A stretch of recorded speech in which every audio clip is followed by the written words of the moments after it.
So to test this, I got a Corsair 1000 watt power supply. This is the HX1000i. This is going to be what is supplying power for that video card, and this is completely overkill. I always like having a power supply that is overkill. That way the power supply doesn't have to work as hard and it will last longer. We got our ports on that side. That's going to go toward these ports. Then on this side, we got our mounting screws that normally attaches to the case. On this stock, that is going to attach to those mounting holes.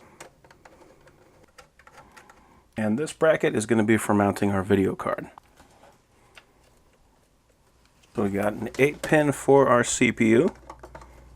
That'll plug into our CPU header there. Then we got our 24-pin motherboard connection. And that'll plug into our motherboard connector right there.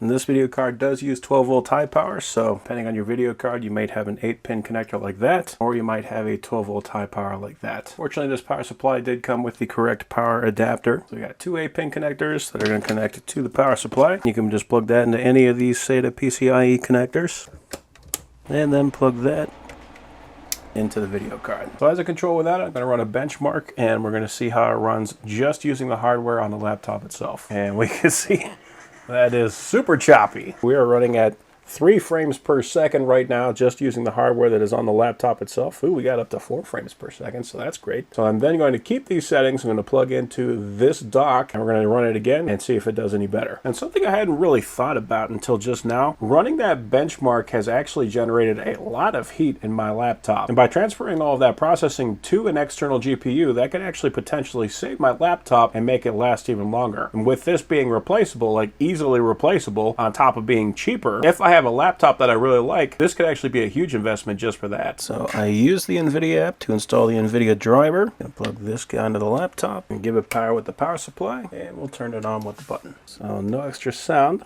That's good. And there we go. We can see we got that extra hard drive there, so that is good. And there we go. So we went from 4 frames per second up to 32 frames per second. So that is pretty amazing. And we're even getting up to 41, 42 now. This just takes any laptop and turns that into an extremely powerful desktop.